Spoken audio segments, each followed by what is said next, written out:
E Bruno Felipe, diga para a colega que todas as demais aulas anteriores elas estão gravadas, elas estão no nosso sistema e também no YouTube.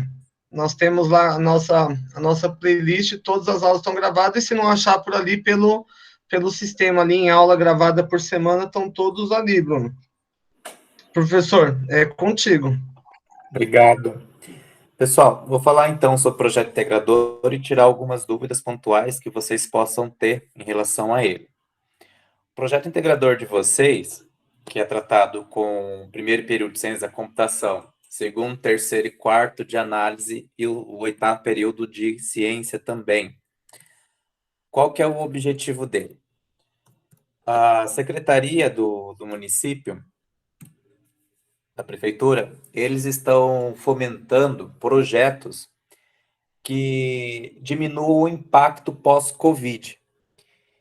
O que nós estamos passando pela pandemia, esse um ano e pouquinho, esse um ano e um mês que estamos em pandemia, houveram várias complicações, não somente na parte da saúde e da empregabilidade das pessoas, mas também no comportamento das pessoas, nas empresas, qualidade de vida, transporte, N segmentos, né, que movem a sociedade, que movem a cidade e a vida das pessoas.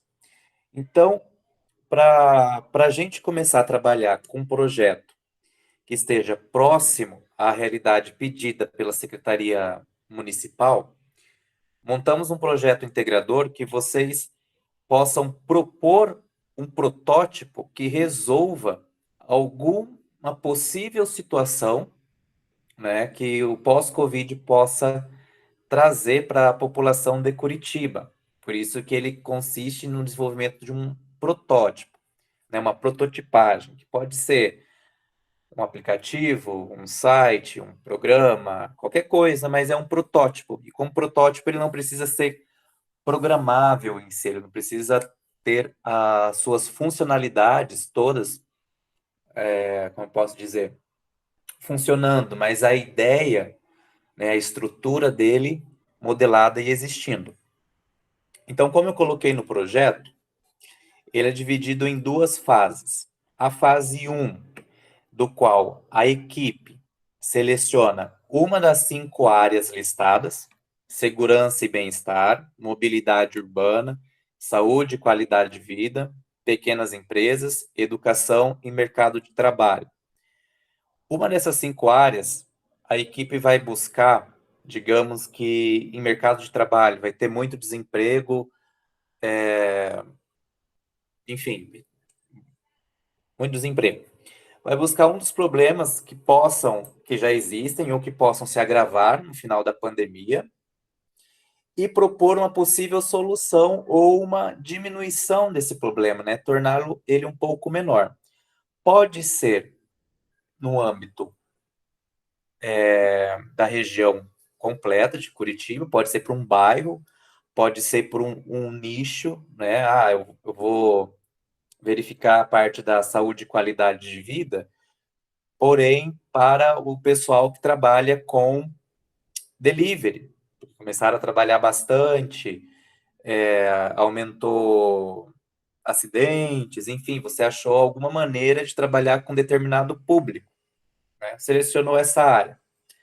Selecionando a área, vocês vão pesquisar pelos sites do governo municipal, até mesmo do governo nacional, né? Dados e informações a respeito desses problemas e que a população, né, desse núcleo que você está buscando, sofre. Pode até, por vezes, vocês realizarem pesquisas, né? Se vocês vão fazer para uma comunidade, digamos, a comunidade Santa Quitéria, onde está a Uniandrade, vocês vão querer melhorar alguma situação pós-pandemia que lá se encontre. Então, vocês podem pesquisar até mesmo a população, vocês fazerem a pesquisa junto com os dados do governo. Levantada a pesquisa, escrevendo essa pesquisa no layout, o template que eu enviei junto com o projeto integrador, vocês propõem um protótipo que soluciona, né, ou possa solucionar a situação. Antes de falar do desenvolvimento do protótipo, falar sobre a construção dessa parte escrita, que é bem importante vocês terem.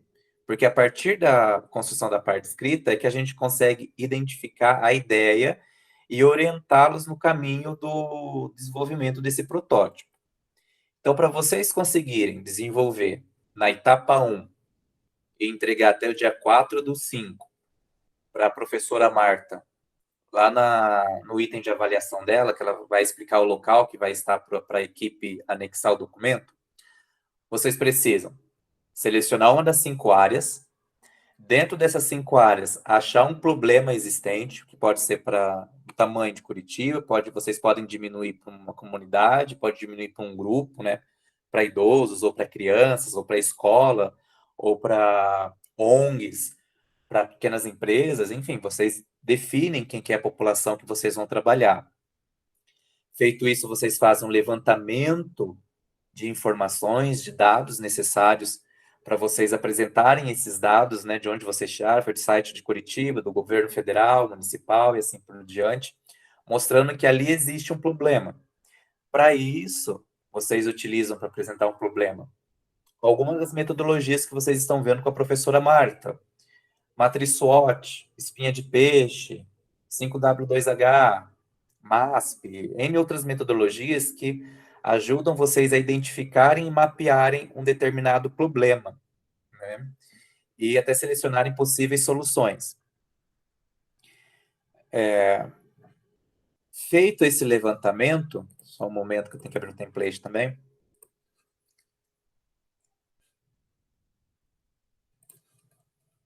Estou aqui com o template. Vocês vão escrever qual que é o objetivo da proposta de vocês, o que vocês querem realizar. Exemplo, desenvolvimento de um protótipo, que seria desenvolvimento de um aplicativo mobile, né, um aplicativo celular, para gerenciar, auxiliar, automatizar, enfim, o que vocês acharem interessante.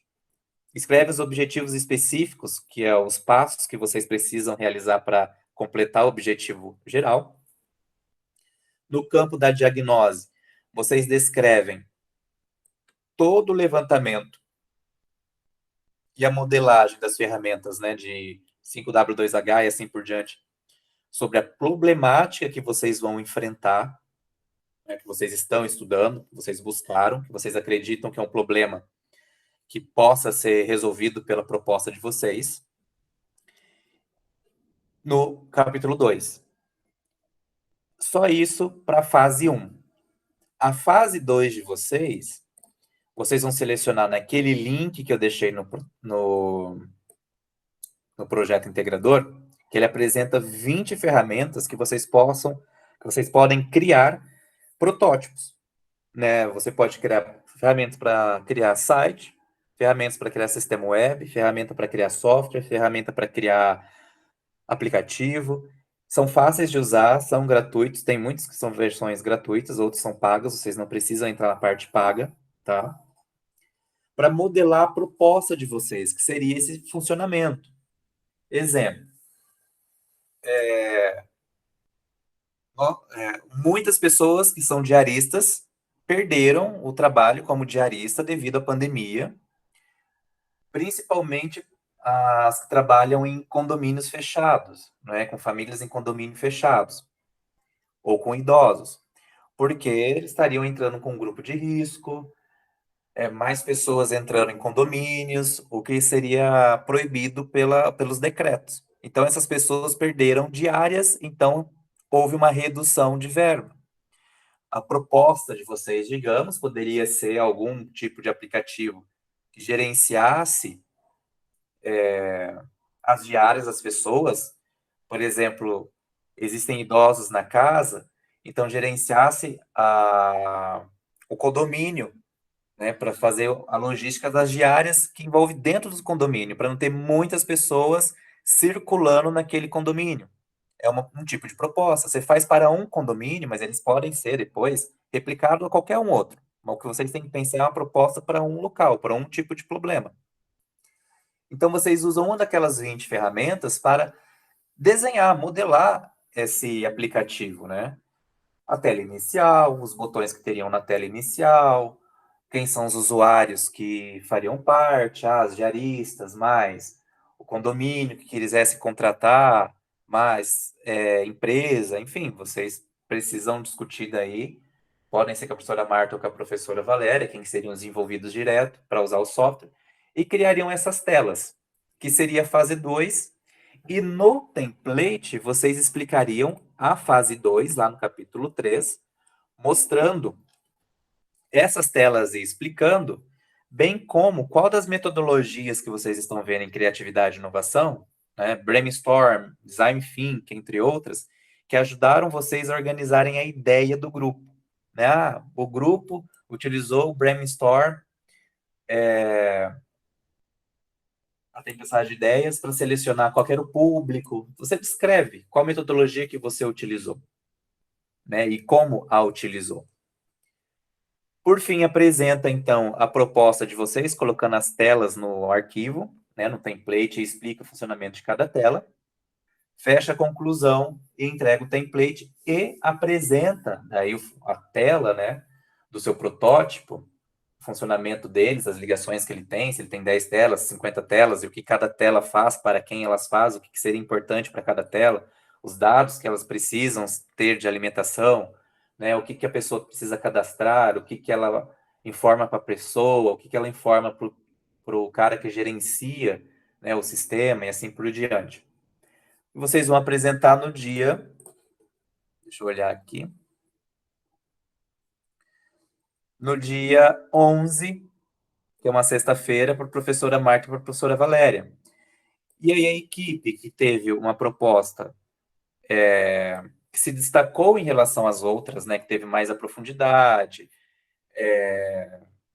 uma modelagem maior, enfim, que ela teve um destaque, vai ter a apresentação daí para mim no dia 16, junto com os projetos. Aí, nesse dia 16, vão ter pessoas de fora que vão assistir essas propostas de projetos, né, dos cursos nossos, para expandir essas ideias, o que vocês produzem, mais para fora, né, vamos ver se a Secretaria Municipal observa essa ideia de vocês e dá um prosseguimento, investindo, contratando ou comprando até mesmo a ideia. Essa é a proposta do projeto integrador de vocês. Ela é mais escrita, para vocês aprenderem como propõe alguma coisa, que a gente não entrega somente um sistema. Né? Quando a gente cria um sistema, a gente tem toda a documentação, todo o projeto desse sistema e assim por diante, e uma modelagem de como seria o funcionamento dele, que é por isso que a gente chama de protótipo, né? Que a gente nunca entrega algo feito, a gente entrega sempre a primeira versão, que é um protótipo de funcionamento. Esse é o objetivo do projeto integrador. Quais dúvidas vocês têm que eu possa ajudá-los?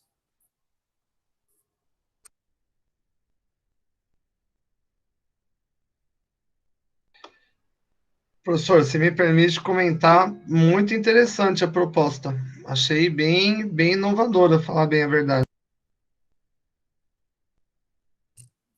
Então, ela é boa porque a secretaria já começou a verificar as situações, né, pós-pandemia. SESC, SESI também começaram a fazer os fomentos, entre outros órgãos de fomento, para o ano que vem eles já abrirem editais de propostas de projetos inovadores, projetos sociais que melhoram algum âmbito do cenário pós-pandemia. Então, isso seria da gente começar a adiantar e aperfeiçoar quando algum aluno, algum grupo queira submeter a proposta, né? E eles têm prêmios, né, investimentos, entre outras coisas que eles dão para os participantes, que é bem bacana. Show de bola, tá de parabéns, muito legal mesmo. Gostei muito da proposta. Tem aqui alguém, professor, o Adolfo Daniel. Estávamos com dúvidas sobre o que era e acho que consegui explicar bem o que é para ser feito. Eu acho que ficou claro, não? Certo. O que podemos fazer também, hoje é dia 8 de abril.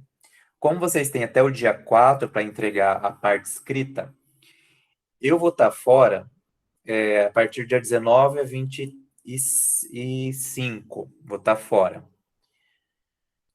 Mas eu consigo fazer uma live. Se vocês quiserem, a gente pode fazer uma live no dia 23, em que vocês me apresentam que estão os dados que levantaram, as informações, o problema que vocês querem abordar.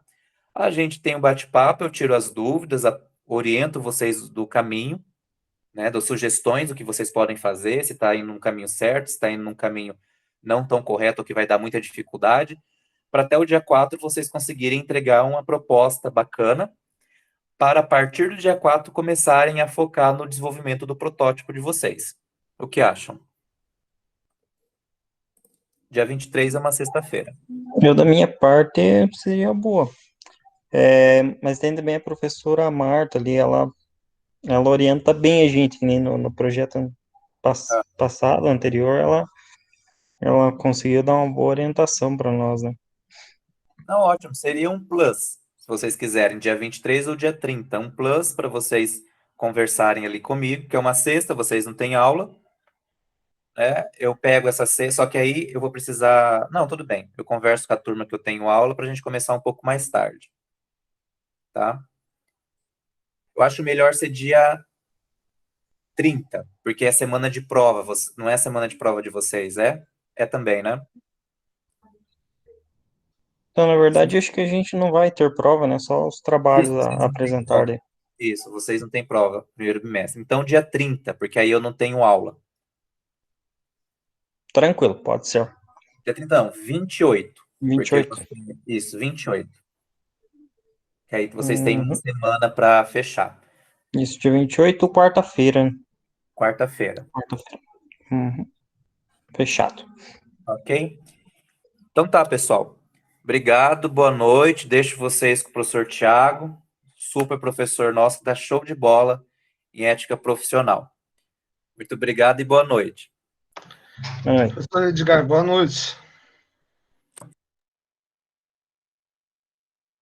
E vazou. Você ia falar alguma coisa, Bruno? Não, professor. Legal. Gostei dessa proposta aí, parece muito interessante.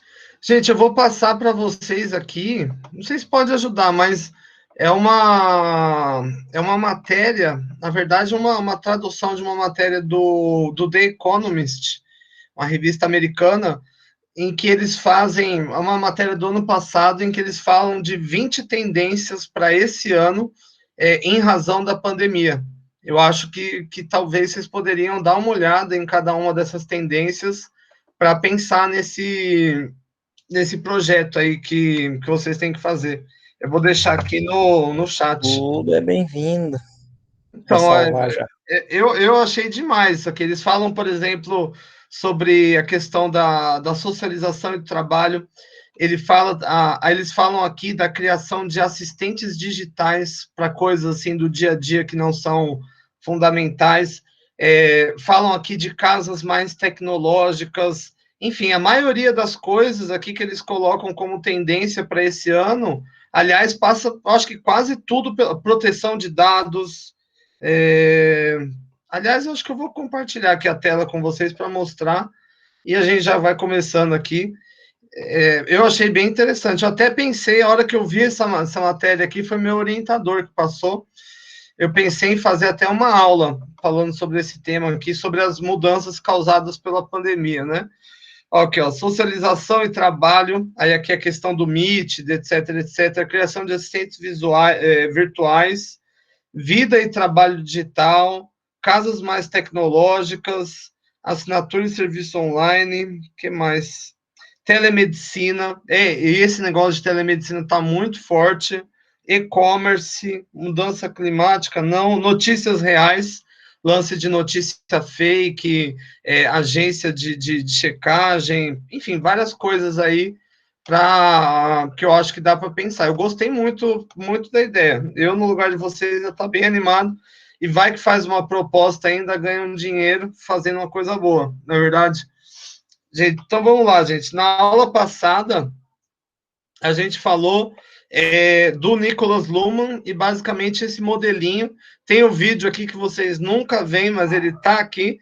E esse modelinho, basicamente, ele vai falar de 3 sistemas. É o sistema econômico, o político e o sistema jurídico. O sistema econômico a gente pode entender que é a formiguinha, que é o único que trabalha e gera sustento para os outros sistemas, né, o político e o jurídico, através dos impostos. O sistema político, por sua vez, cabe, né, ao sistema político fazer as leis e ao sistema jurídico julgar as leis, né? Perceba que em cada um desses movimentos é capaz de alterar a ordem do jogo. Por exemplo, a Constituição agora no período de pandemia, estados e municípios têm autonomia para estabelecer medidas restritivas. E isso deu um conflito em relação à liberdade religiosa. Aliás, foi meu colega de turma, gente, estudou comigo no pós-doutorado, o ministro Cássio Nunes Marques fez aí uma interpretação dizendo que fechar os serviços religiosos iria ferir a liberdade religiosa, né? Então, ou seja, apesar do que se faz aqui no mundo político, é o mundo jurídico que dá o crivo final e que vai definir, né, o que é propriedade privada, que pode entrar no jogo econômico e o que não pode. Hoje a gente vai falar de duas tendências contemporâneas de uma pegadinha ali do sistema, que é o sistema econômico.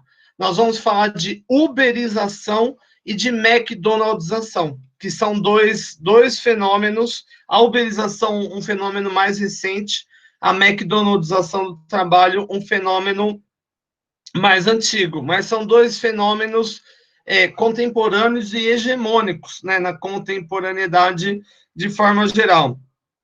Eu sei que vocês não assistem, e eu vou falar aqui para o meu suplente. Cadê o meu suplente aqui? O Bruno puxar a orelha de vocês, mas eu deixei um videozinho aqui, resumindo aqui 10 minutos o conteúdo da aula de hoje. Bom, primeiro, quando a gente fala, né, de McDonaldização, esse é um termo que foi cunhado em 1993 pelo sociólogo do trabalho George Hitzer, em um livro que se tornou um clássico da sociologia moderna, chamado O Mundo, né, da McDonaldização da sociedade. Esse livrinho aqui, aonde ele fala que o McDonald's e outras empresas, né, que vão se basear no modelo McDonald's de produzir, vão criar uma nova forma de trabalhar, não necessariamente uma forma extremamente lucrativa, né, pensando na visão dos acionistas, mas é uma forma que talvez coloque em xeque a qualidade de vida do trabalhador. Eu pergunto, gente, vocês já assistiram um filme chamado A Fome de Poder? Fome de Poder. Vamos ver aqui. Esse filme aqui, Fome de Poder, fala sobre a criação do McDonald's. Fome de Poder. Vamos ver o que responderam. Belo nome, McDonald's. Já viram ou não o filme, gente? Tem esse aqui, Fome de Poder, e tem um outro negócio que eu queria que vocês vissem depois, McDonald's The Game, o jogo do McDonald's. Ó, na verdade, é esse aqui, ó. Eu vou deixar para vocês acharem para mim. É esse joguinho aqui, ó. Esse é um joguinho muito interessante para a gente. Se fosse aula presencial, hoje a gente já ia estar no laboratório jogando esse joguinho aqui. Cadê? Esse aqui, ó. Depois procurem, gente. McDonald's The Game. Não vou procurar agora, mas a tela inicial é essa. E basicamente é um jogo que você tem algumas áreas para controlar. Você tem a fazenda, você tem o matadouro, você tem o restaurante e você tem o escritório. O escritório você decide questões como marketing, como lobby político. Na fazenda você discute coisas como, por exemplo, desabitar indígenas, devastar mais terras. No matadouro você tem coisas como anabolizar os animais. No restaurante tem outras coisas também. Um jogo extremamente interessante, gente. Um jogo muito bom, muito simples. Dá para tratar mal os atendentes? Dá para tratar mal os atendentes. Exato, dá. O jogo ele simula todo esse tipo de situação. enfim, a gente tem que alcançar um equilíbrio. Bom, então, para quem já viu o filme A Fome de Poder, vai entender melhor o que eu estou falando. Para quem não viu, fica aí a dica, gente. Acabando a aula, corre lá no Netflix, A Fome de Poder. Então, a gente pode dizer que o processo de McDonaldização pode ser resumido pelos princípios de restaurantes fast food que começam a dominar mais e mais setores da sociedade americana, como também do mundo de maneira geral. Ou seja, quando o McDonald's ele foi criado, ele foi idealizado com alguns objetivos, né, como produzir da melhor forma possível, fazer o mínimo, o máximo, né, com o mínimo possível, e esses princípios hoje eles começam a ser aplicados também a outros segmentos, a outras partes, né, da economia.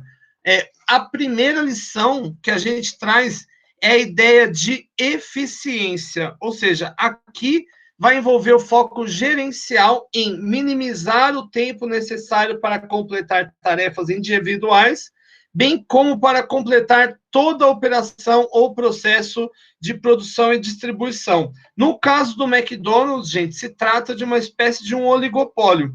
Ou seja, se a gente pensar em todas as etapas produtivas, né, que vai desde de produzir o alimento para o gado, a criação de gado, né? Aliás, você produzir aqui também um insumo para fazer o pão, você matar os animais, você servir, e propaganda, lobby político, etc., etc., diferente de outras empresas, né, que vão ter vários fornecedores, o McDonald's ele domina todas as etapas do processo, o que garante, por sua vez, aqui, ó, essa é a telinha do jogo. Você vai tomando aqui as decisões, você tem o matador. Outras empresas, se a gente falasse de outras empresas, como, por exemplo, uma montadora de veículo, você vai ter um produtor do pneu, outro do retrovisor, outro do não sei lá o que. O McDonald's não. Do começo ao fim da produção, tudo é feito pelo próprio McDonald's. É o que vai otimizar a riqueza, né? Perceba que quando nós falamos aqui de eficiência, de controlar o tempo de produção das coisas, vai envolver o próprio formato da loja. Por exemplo, se vocês verem no filme A Fome de Poder, o gerente, né, o dono, ele faz umas riscas no chão, numa quadra, e ele começa a medir qual que é a melhor distância que os itens têm que estar do atendente para ele montar da forma mais rápida possível. Aliás, ele cria máquinas para soltar a mesma quantidade de molho, a mesma quantidade de pão, de etc, etc. Ou seja, o objetivo é que cada atendente consiga produzir o lanche na maior velocidade possível, né? A maior quantidade de lanche no menor tempo possível. Essa é uma lógica de maximização. É que aqui fica trocando muito rápido a imagem, mas ó, a hora aqui é o boi, a hora que mostra o restaurante, veja, você tem uma linha de montagem, você tem um atendente, o objetivo é que cada pessoa ela produza o máximo de riqueza e ela custe o mínimo, ou seja, tem que ser um funcionário que ganhe bem pouco e que faça bastante coisa. Se a gente olhar para um design de uma loja do McDonald's, a gente vai perceber que não tem garçom, ou seja, você mesmo tem que se servir. Aqui, ó, vamos ver nesse layout. Você mesmo tem que se servir, você mesmo leva a sua bandeja, você mesmo, nesse caso, o cliente joga fora as coisas, e os atendentes, se você reparar, eles têm que fazer a mínima quantidade de movimentos, se deslocar na loja, né? Se fosse um esquema que não tivesse planejado, esse carinha aqui ia ter que se deslocar, vamos ver se a gente consegue abrir maior essa imagem, ele ia ter que se deslocar lá para o outro lado, não, mas você tem aqui uma linha de montagem, o lanche é colocado, o atendente só tem que virar a mão aqui e jogar para cá, cada bisnaguinha dessa que você aperta vai cair a mesma quantidade de... Achei que abri a imagem aqui, não abriu, vamos ver, aqui, ó, perfeito. Ó, veja, o atendente aqui é só virar a mão para pegar o lanche, ele está ali atrás. O lanche ele está numa seria o que os cozinheiros chamam de mise en place, né? Você já tem tudo à sua volta ali bem rápido, e o objetivo é fazer o mais rápido possível. Além disso, existe outra coisa que é a calculabilidade. Ou seja, o objetivo é, quando você monta um lanche do McDonald's, você poder quantificar tudo em quantidades. Quantificar e ser sempre o mesmo. Quando você vai montar um lanche, cada lanche vai ter uma fatia de tomate de um tamanho, um picles do mesmo tamanho, um hambúrguer do mesmo tamanho. Não é como numa lanchonete artesanal, que um hambúrguer sai com 150 gramas, outro sai com 200. Não, todos os hambúrgueres aqui têm exatamente o mesmo tamanho, são feitos exatamente do mesmo material, e dessa forma você pode otimizar o máximo, né? Deixa eu escrever aqui, calculabilidade McDonald's. Vamos ver o que ele dá para a gente aqui. Aqui. Aliás, fica uma dica também, gente. Esse documentário é muito legal. Super Size Me. Um cara que decidiu ficar 30 dias comendo só McDonald's. Então, ele fez todos os exames clínicos antes, né, de participar do estudo. E depois de 30 dias comendo McDonald's de manhã, de tarde, de noite, ele fez um estudo para ver, e todos os indicadores dele pioraram ali abruptamente. E, aliás, esse mesmo cara gravou depois um outro documentário chamado Super Height Me, onde ele ficou 30 dias consumindo cannabis aí de todas as formas possíveis. Enfim, e nesse caso foi um resultado diferente do McDonald's. Melhorou os indicadores clínicos ao invés de piorar. Vamos ver aqui, ó, lanche McDonald's. Vamos olhar para um lanche do McDonald's. Lanche real. Vou pôr aqui, ó, real. Aqui, ó. Perfeito. Ó, você vê aqui, então, o pão do mesmo tamanho, né? Um pãozinho. Aqui, você tem um pão, um queijo, um molho. Quando nós falamos de calculabilidade, até a mesma quantidade de batatas. Se possível, tem que ser equivalente. O mesmo tamanho. Olha que lanchinho murcho, feio, né? Aliás, tem um outro exemplo bom aqui. Pizza Domino's. Não, pizza Domino's não, é do... esqueci o nome, gente. Subway. Essa é ruim, essa é boa, hein? Olha isso, gente. Esse é o cúmulo da calculabilidade, né? Você joga meia dúzia de ingredientes e chama aquilo de pizza. Então, nesse caso, a eficiência é fazer o máximo possível, ou seja, extrair o máximo de produtividade de um funcionário, de um atendente, como o colega disse aqui, tratando mal, é um lanche de 10 anos, é verdade. Segundo, né, calculabilidade, né, tudo ter exatamente a mesma proporção. No filme, A Fome de Poder, isso fica bem claro. Uma das primeiras coisas é que ele cria uma máquina para soltar a mesma quantidade de molho especial, de ketchup, etc, etc. Terceiro ponto, previsibilidade e padronização. São encontradas na produção repetitiva e rotinizada os processos de entrega e serviço, e na saída consistente de produtos ou experiências idênticas ou próximas delas. Ou seja, você sabe exatamente o que você vai encontrar. Por exemplo, você pode ir no McDonald's no Brasil, nos Estados Unidos, ou como esse aqui na Arábia Saudita, na Finlândia, na Noruega, não vai ter novidade. Você sabe exatamente o que você vai ter. Você vai ter o funcionário, enfim, sem aqui liberdade nenhuma, com a mesma roupa. Aliás, ele tem até um discurso do que ele pode falar. Você vai ter o lanche sempre do mesmo jeito, meia boca, numa temperatura não muito quente.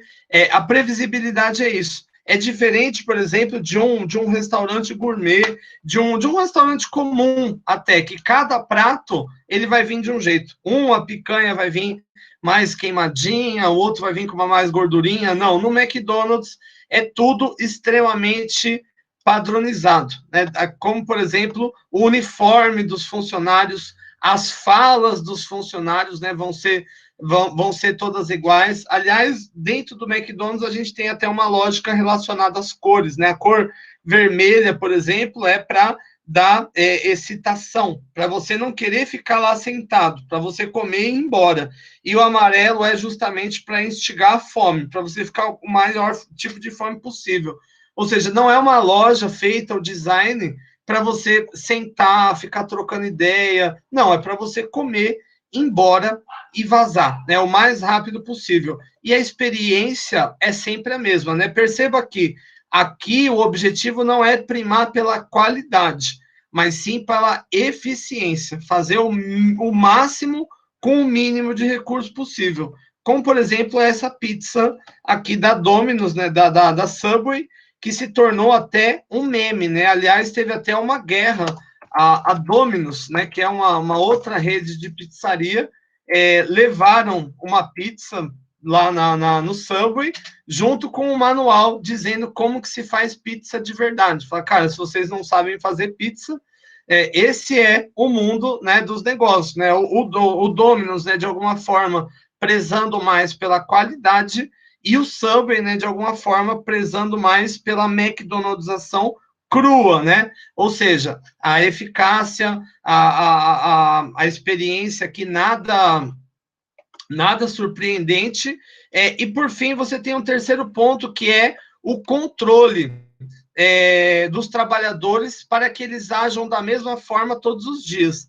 Então, bom dia, boa noite, todas as falas que eles falam é tudo igual, né? Aliás, aqui, dentro dessa lógica de controle, tem algo que conversa diretamente com a tecnologia, que é a gradual substituição de robôs e outras tecnologias por funcionários, né? Cada vez mais, por exemplo, é comum totens, né, em praça de alimentação, porque aí você não precisa ter o funcionário, né? Você vai ali no totemzinho, escolhe e só vai ali depois de novo no caixa para retirar. Essa também é uma forma de controle. Ou você controla o funcionário, né, com um manual de regras de tudo que ele tem que fazer, ou, né, você já vai substituindo por máquinas, né, um processo de robotização. Aliás, tem um fato interessante, tem uma outra rede grande, que eu não vou dizer qual é, que eles criaram mas era um mercado, e o que eles faziam? Ali eles viravam ali para os atendentes e falavam, olha, você tem que olhar para o seu cliente na hora de ir embora, sorrir e dizer, volte sempre. Enfim, a maior parte das atendentes mulheres, o que aconteceu? Muita gente encarou errado isso, achou que a atendente estava aqui paquerando a pessoa e meio que respondeu, e, consequentemente, essa rede de mercado nos Estados Unidos respondeu a mais de 5.000 processos trabalhistas por assédio, até que eles tiveram que substituir a máquina, o praxe, né? Mas perceba que o controle é tão forte que levou não só as pessoas a reproduzirem idêntico ao comportamento, mas como também a usar. Aliás, o dicionário de Oxford lançou o termo Mac emprego, se bem que eu achei que ia ter em português, mas Mac Jobs, né, para se referir a esses trabalhos repetitivos, sem criatividade, aonde os atendentes, os funcionários são explorados no limite, né? São trabalhos, inclusive, isso levou o McDonald's depois a fazer uma campanha de endomarketing, ou seja, de marketing interno, para falar para os funcionários, não é ruim, não, o nosso trabalho, né, aqui é muito bom, etc, etc. Então, em suma, quando a gente fala de McDonaldização, a gente não está falando só do McDonald's, a gente está falando de vários outros segmentos, e eu posso falar aqui, como, por exemplo, a medicina, que vai incorporar esses princípios. Então, o princípio é, eficiência, fazer o máximo possível, promover a maior quantidade de lanche pelo menor custo possível. Isso envolve você planejar até a quantidade de movimentos que o seu funcionário tem que fazer. calculabilidade, quantificar todos os aspectos, né, no caso de vendas, entregar sempre o mesmo volume de coisas. Previsibilidade e padronização. Ou seja, não ter surpresa, ser tudo não personalizado, tudo comum, né? Todo o mesmo padrão, ou seja, você pode ir no McDonald's em qualquer lugar do mundo, o lanche vai ser exatamente o mesmo, não vai ter diferença nenhuma. E, por fim, o controle diz respeito às práticas administrativas, ou seja, não só você talhar tudo que o funcionário tem que fazer, você vai sorrir, você vai usar esse uniforme, você só vai se mexer até que hora, tal, mas você também substituir humanos por máquinas. Então, basicamente, a eficiência, calculabilidade, predição, né, previsionabilidade, ser tudo previsível, e controle. Na medicina, isso também está sendo assumido, como, por exemplo, a substituição de seres humanos por robôs, né, que podem, por exemplo, no âmbito clínico, cuidador de idoso, várias clínicas da Europa, você tem robozinho para ficar ali interagindo, ou mesmo a telemedicina. Muitos convênios nos Estados Unidos pagam menos na consulta de telemedicina, então, consequentemente, o médico ele tem que fazer, para ganhar a mesma coisa que a consulta profissional presencial, ele tem que fazer mais, né, em menos tempo. Ou seja, aqui é exatamente isso a eficiência, né? Quando a gente fala também da calculabilidade, é a quantidade de tempo, o que você pode esperar ali na consulta, a distância vai ser o mínimo possível, previsibilidade, mínimo possível, né? Você ter o mesmo padrão e também instrumentos de controle. Esse é um processo, né? A McDonaldização, que tende a se dar a vários outros segmentos, inclusive a educação, né? Principalmente não a educação remota, como que a gente está fazendo aqui, mas sobretudo a educação, o EAD, né? Puro e grosso. Então, esse vai ser um processo e vai se tornar uma estratégia vigente para muitas empresas, né? A pizza da Deep Web. Eu gostei dessa. Tenho que sempre olhar aqui para pizza da Deep Web, foi a melhor do ano. Gostei, gente. Essa eu vou ter que anotar. Bom, um outro processo mais moderno, mais contemporâneo, é o que a gente chama de capitalismo de plataforma, ou a uberização, né? Então, todos vão conhecer esse aplicativo de celular, a Uber, e isso aqui nasce num contexto aonde essas plataformas digitais vão ser mais importantes do que o serviço que elas oferecem. Ou seja, se eu perguntar para vocês, né, qual é a maior empresa hoje de transporte urbano, né, em carros individuais do planeta? Aí você poderia falar, é a Trans, não sei lá o quê. Não, é o Uber, né? E a pergunta que fica é, quantos carros o Uber tem? Nenhum, não tem nenhum carro, né? Segunda pergunta, qual é a maior empresa hoje, né, de hospedagem e turismo do planeta? O Airbnb, né? E quantos, né, hotéis, né, quantas casas, quantas salas, quantos imóveis o Airbnb tem? Nenhum, simplesmente nenhum. Qual é a maior empresa hoje de venda, né, de artigos no varejo variados? Amazon.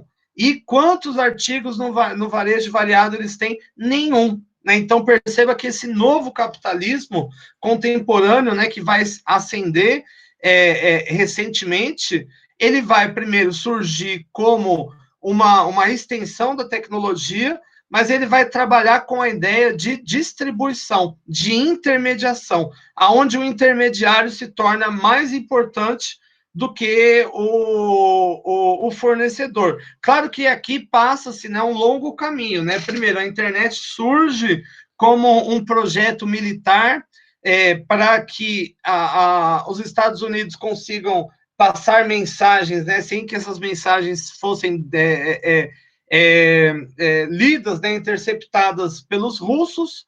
Na década de 90, nós temos o domínio www. No final da década de 90, a internet banda larga. E já, né, em meados de 2000, o mobile, né, que se tornou, inclusive, a forma dominante de acesso à internet. E, pasmem, gente, mais de 60% dos jovens brasileiros nunca acessaram a internet pelo computador. O modus operandi comum é o celular, né? Então, aqui, esse modelo de negócio se tornou adaptado exatamente a isso, né? E a gente pode falar de segmentos, de vários tipos de segmento, como, por exemplo, aplicativos de transporte, Uber, Lyft, Cabify, 99, Lady Driver, entre outros. Aplicativos de entrega, iFood, putz, esse é bom, hein, gente? Rappi, Uber Eats, opa, vamos voltar lá. Rappi, Uber Eats, cadê? Rappi, Uber Eats, Log, entre outros, né? Plataforma de trabalho, Amazon Mechanic Turk. Essa aqui, gente, por exemplo, se você é pesquisador e precisa que as pessoas respondam a sua pesquisa, você paga lá, você coloca lá uma recompensa, centavos, e as pessoas fazem ali a recompensa. Enfim, várias plataformas, né? Então, a tecnologia, né, indo, né, para dentro do trabalho e dominando o trabalho como um todo.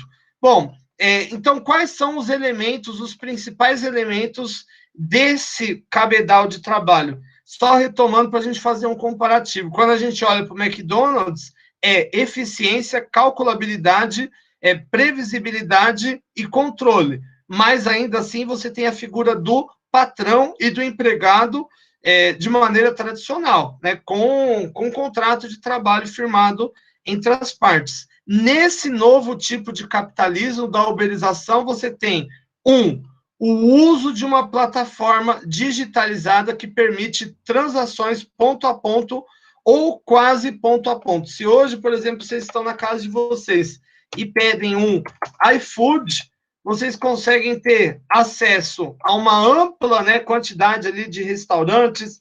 Você pode ali, sei lá, separar por comida italiana, por comida japonesa, por pizza, etc, etc. E você acompanha em tempo real, né, se o entregador está chegando, né, ou mesmo o Uber, né, até pouco tempo atrás, né, se você precisava se deslocar e não fosse de ônibus, você ia ter que aceitar o táxi. E qual que era o grande problema do táxi? Você tinha que ir lá no ponto, lá achar o taxista. Além disso, você tinha que esperar o taxista ter boa vontade, né, parar de jogar lá o truco, sei lá o que ele fica fazendo. Era mais caro, você era mais maltratado, né, e com esse aparelhinho, né? Você vê onde o seu motorista está, ele chega, você não precisa nem fazer a transação em dinheiro. Além disso, a gente pode dizer que esse tipo de capitalismo minimizou a distância entre o provedor do cliente e o cliente de um serviço. Antes, por exemplo, para você ser um motorista, você tinha que ter uma placa de táxi. E o controle, pelo menos aqui em Curitiba, das placas de táxi, é feito pela prefeitura. E, enfim, é um número restrito de pessoas, tanto é que as pessoas alugavam, né, a placa de táxi, ou seja, você tinha uma grande barreira de entrada nesse mercado. Agora, nesse novo mercado do aplicativo, você não precisa ter absolutamente quase nada. Você tem que ter um celular, você tem que ter a carteira de motorista, você tem que ter um veículo ou alugar um veículo, e a partir daí a plataforma te coloca em contato com potenciais pessoas que podem querer utilizar o seu serviço e intermedia todo o meio de campo. Sem essa intermediação, você não poderia simplesmente trabalhar, porque táxi não ia dar para ser, ou você ia ter que esperar aquela fila ali toda. Sair do nada dirigindo da sua casa também não ia dar para ser. Você poderia talvez ser contratado, mas aí você ia prover para uma única pessoa. Ou seja, nesse caso aqui, a barreira ela foi diminuída, né? E isso vale para tantos outros serviços, né? Como, por exemplo, o serviço de entrega.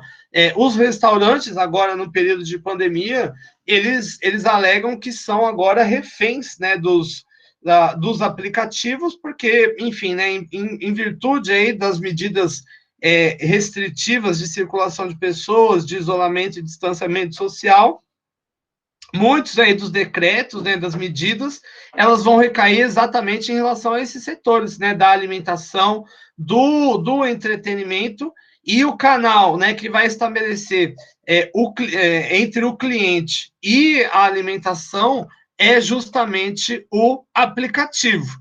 Bom, e você tem, além disso, um sistema de avaliação de qualidade de serviço pelo prestador. Ou seja, quando acabou a sua corrida no Uber, você avalia o seu prestador de serviço. Se a avaliação desse prestador de serviço começa a cair, evidentemente que o acesso dele, né, a novos clientes começa também a reduzir, e todas as outras plataformas vão trabalhar com coisas semelhantes, né? Se você for comprar algo, por exemplo, na Amazon, aliás, é interessante para quem gosta, né, de comprar coisas, você assinar um Amazon Prime, porque você vai ter acesso ao canal de streaming e as entregas gratuitas pela Amazon, mas as entregas, por sua vez, elas vão intermediar outros clientes, né? E nesse momento, né, que você efetua, né, a sua transação, você faz ali a sua avaliação, e isso, por sua vez, vai afetar a capacidade daquele vendedor que se utiliza da plataforma da Amazon para ter, né, outros clientes, né? Ou seja, então aqui, quais são os 3 parâmetros? Primeiro, a tecnologia, o uso da plataforma digitalizada que permite transações ponto a ponto ou quase ponto a ponto. Perceba que a única coisa que a empresa faz aqui é criar a plataforma digital. Todo o resto já existe, ou seja, o serviço assim, intermediado, como a transação, ou a corrida de veículo, a entrega de comida, isso já existe. Além disso, a tecnologia, né? Celular já existe, GPS já existe, internet já existe, ou seja, aqui o que o dono do aplicativo fez foi, na verdade, criar uma inovação. Ele juntou várias coisas que já existiram, deu uma nova funcionalidade e voilá, bombou, né? Segundo, né, qual é a grande sacada aqui? Diminuir a distância entre o provedor e um cliente de serviço. Qualquer um pode, hoje, né, na sua própria casa, vou começar a fazer empadão, e você se cadastra em uma plataforma de iFood, de Uber Eats, etc., e pode começar a distribuir os seus produtos em um canal que você não tinha anteriormente, né? Isso é literalmente diminuir as distâncias. E terceiro, né, vai haver um sistema de utilização, de avaliação. Ou seja, aqui é uma espécie de uma seleção natural, né, do próprio aplicativo, aonde você separa o joio do trigo, ou seja, aqueles bons fornecedores dos maus fornecedores. Agora, quais são as críticas, né? Primeiro, a uberização ela tem sido criticada por seu papel em facilitar o declínio das indústrias de mão de obra intensiva e, portanto, ameaçar empregos. Ou seja, aqui, né, perceba que uma plataforma, né, como o Uber Eats vai monopolizar o acesso a um grande mercado, e isso pode se dar à revelia do próprio mercado, né? Além disso, a uberização levantou preocupações sobre regulamentações governamentais, sobre tributação. Até pouco tempo atrás, inclusive, essas atividades não estavam sendo tributadas, porque o governo não sabia como fazer isso. Na medida que a aplicação formal da economia compartilhada levou a disputas sobre até que ponto o provedor de serviço, por meio de uma plataforma, deve ser responsabilizado por regulamentações corporativas e obrigações fiscais. Ou seja, aqui a uberização ela se coloca como uma via de mão dupla.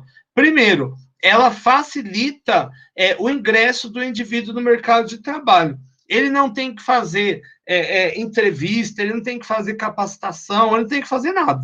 Ele tem que ter o meio pela qual se entrega a bicicleta, o carro, a moto, ele tem que ter um celular, e a partir daí ele já entrou no mercado de trabalho, né? Contudo, porém, todavia, ele não vai gozar da segurança, né, do direito trabalhista como pessoas, né, de contrato de longo prazo têm.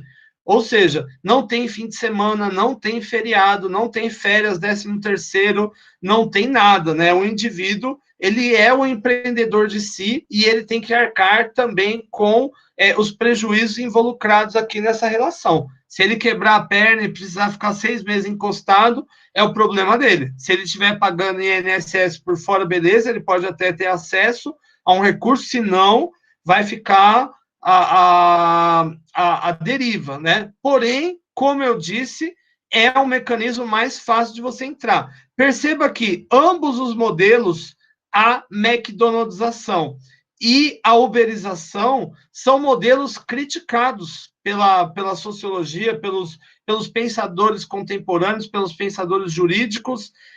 Aqui, né, no caso da McDonaldização, qual que é a acusação que se faz? Primeiro, a busca de eficiência, ou seja, você tem que pagar o mínimo possível o seu funcionário e ele tem que fazer o máximo possível.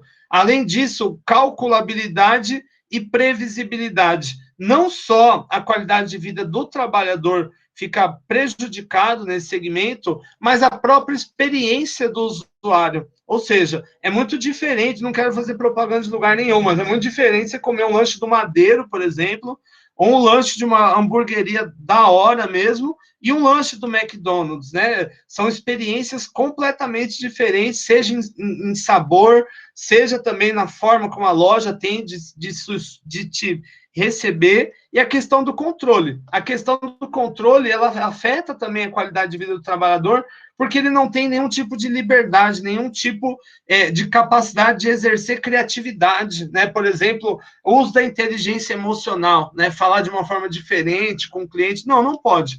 Ele tem que falar com todo mundo igual. Agora, e aqui, né? Você tem que passar pelas mesmas barreiras, né, de mercado, você passar entrevista, etc, mas você tem o quê?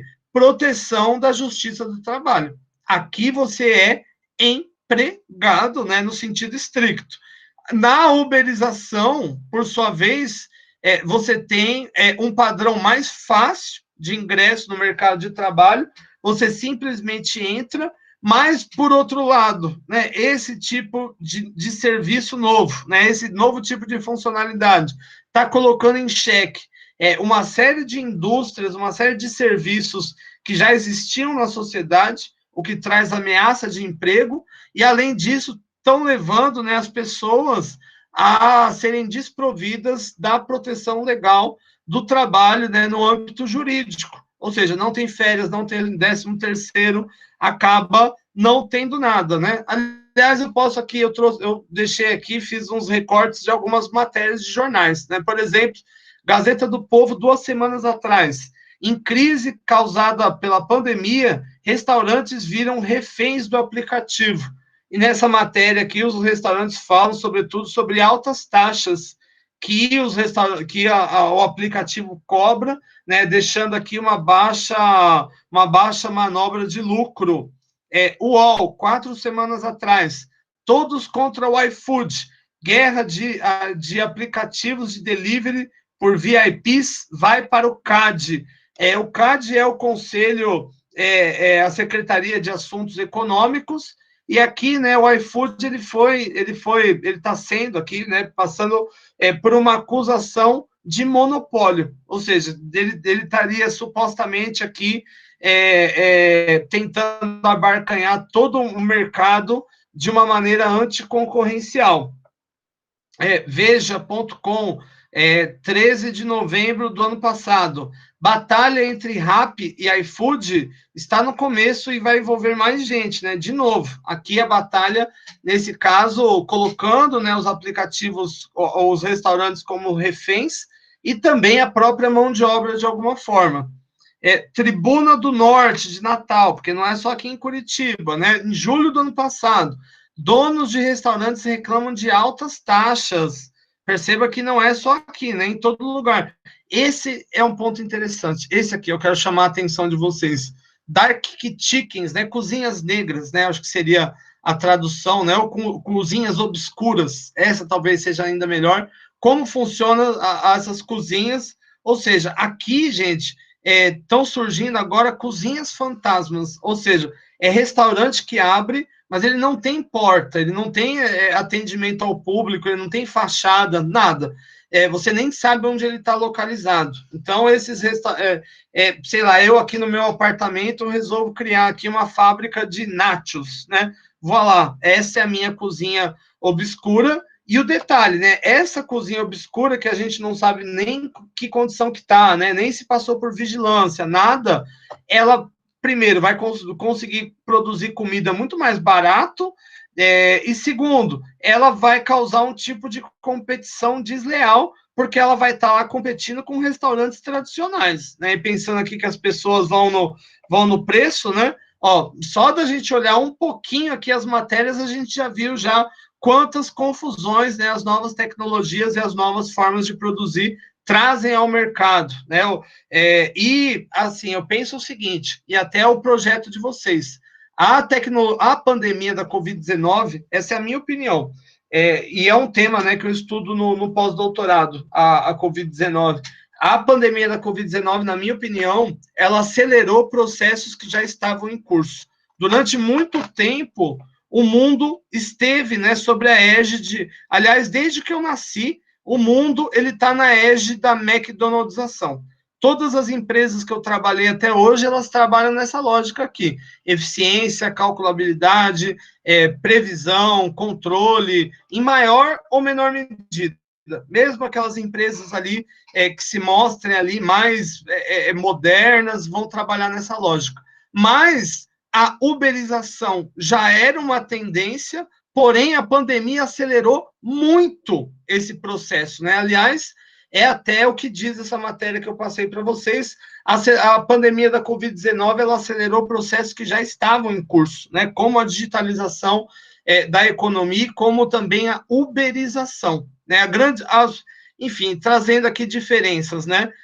Quando a gente fala, né, da McDonaldização, a gente ainda está falando de emprego tradicional, carteira de trabalho assinada, né, ou seja, você tem alguma segurança, mas é um trabalho extremamente explorador. Primeiro, pela eficiência, que prediz, né, que você tem que ganhar pouco e trabalhar o máximo possível, a própria previsibilidade, né, e o controle, que vão tirar aqui toda a autonomia do trabalhador, né, o que leva aqui a jornadas extremamente desgastantes de trabalho. Já a uberização, ela não consegue garantir todos esses mesmos parâmetros, contudo, ela vai distanciar o provedor, o trabalhador da empresa, ao mesmo tempo que vai aproximar esse provedor do cliente final. Né? Basicamente, quais são os critérios aqui? De novo, plataforma digitalizada, minimização de distância entre provedor e cliente e sistema de avaliação. Essa é a base de qualquer tipo de aplicativo voltado aqui à uberização, né, à intermediação, e, enfim, hoje aqui as intermediações, elas se dão em todos os parâmetros que a gente pode imaginar, né? Casa, por exemplo, Airbnb, e eu nem sou uma das pessoas mais modernas, né? Agora na pandemia não, mas antes da pandemia, desde 2017, eu nunca mais utilizei hotel, né? Todas as viagens eu alugo casa, alugo apartamento a valores inferiores ao do hotel e com muito mais bem-estar, etc, etc. E isso, né? A Airbnbização, né? Você transformar aqui qualquer casa no hotel, somado à redução da quantidade de viagens, né, pela pandemia, vai levar ao que está no negócio aí que eu passei para vocês. 50% dos hotéis, por exemplo, de vaga de hotel é para sumir. Né? Essas são tendências contemporâneas. Então, em suma, gente, para a gente fechar, essas são duas formas modernas de trabalho, a McDonaldização mais antiga, a uberização mais nova, né? McDonaldização é trabalho formal, né? Ou seja, carteira assinada, mas com eficiência, ou seja, fazer o máximo possível, pelo mínimo possível, isso quer dizer explorar o máximo possível o seu funcionário, calculabilidade, né? Tudo tem que ser calculado, inclusive a hora que, por exemplo, o tempo que seu funcionário passa no banheiro. Previsibilidade e padronização, não tem nada de novo nesse tipo de serviço, ele é sempre igual, ele não tem inovação, né? E também métodos de controle, seja método extremo, né, dizer tudo que o funcionário tem que fazer, ou a substituição por máquinas. No caso da economia de plataforma digital, minimização de distância e sistema de avaliação. Aqui você não tem contratos de trabalho, ao contrário, cada um se torna empreendedor de si, cada um é uma CNPJ, arcando de um lado com uma facilidade de entrar no mercado, né, mais fácil, com menos barreira, mas também não goza, né, dos benefícios da proteção trabalhista, fica por sua conta. E algumas consequências deletérias aqui envolvidas, né, como, por exemplo, o próprio mercado, né, de restaurante chacoalhando, a entrada de restaurantes duvidosos, né, até em higiene, talvez, competindo com restaurantes tradicionais. Enfim, esse é o admirável mundo novo. Deixa eu cortar para vocês. É isso aí, gente. Falei mais que um carteiro hoje. Pergunto, gente, alguma dúvida, alguma questão, alguma observação? Acharam massa esse conteúdo? Acharam mais ou menos? O que vocês me passam aí, gente, de feedback? E se quiserem meu endereço para me mandarem um iFood para a gente testar se a uberização está dando certo, eu topo, hein, gente? Eu gosto muito de pizza. Eu toparia até um McDonald's mesmo. Eu não sou também de exigir muito. Legal. Só por ter clareado algumas ideias para o projeto, show. Gente, vou falar a real. Esse projeto é muito massa. Esse aí que vocês vão ter que fazer. Eu sei que é difícil pensar, né? Porque tanto se fosse fácil pensar, todo mundo era um Mark Zuckerberg e estava rico e contratando o professor para ser assessor. Mas é isso, gente. Eu acho que um ponto que vocês têm que ter em mente é a questão do inovar. E o inovar não é exatamente você criar algo novo, gente. É dar uma funcionalidade nova a alguma coisa que já existe. Como, por exemplo, eu sempre falo a mesma coisa, mas aquele Pokémon Go, lembra daquilo lá, gente? Aquilo lá foi uma febre. Aliás, quando estava tendo aula presencial, puto, que entrava de gente na minha sala, que não era da minha turma, caçando Pokémon, dá licença, professor, com o celular, assim. Agora, para e pensa, que ideia genial que o cara teve. Porque Pokémon já existia, não teve nem que inventar um conceito. Celular já existia, internet já existia, realidade ampliada já existia, o GPS, tudo já existia, né? A rua para andar já existia.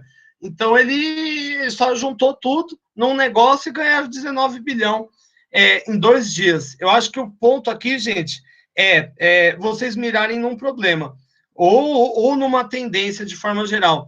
Eu passei para vocês uma lista de 20 tendências de coisas que vão acontecer, de acordo com o The Economist, né, que é um pouquinho mais, enfim, confiável que o professor, mas vocês podem talvez mirar uma dessas tendências, qualquer uma dali, e aferir se aqui em Curitiba tem essa tendência e talvez aqui mirar de trabalhar em cima disso. E algo que ajude os outros também, com certeza. Com certeza, Daniel. Acho que esse é o bang. A gente conseguir juntar o útil ao agradável.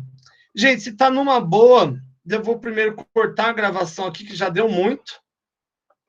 Só o tio Edgar aqui já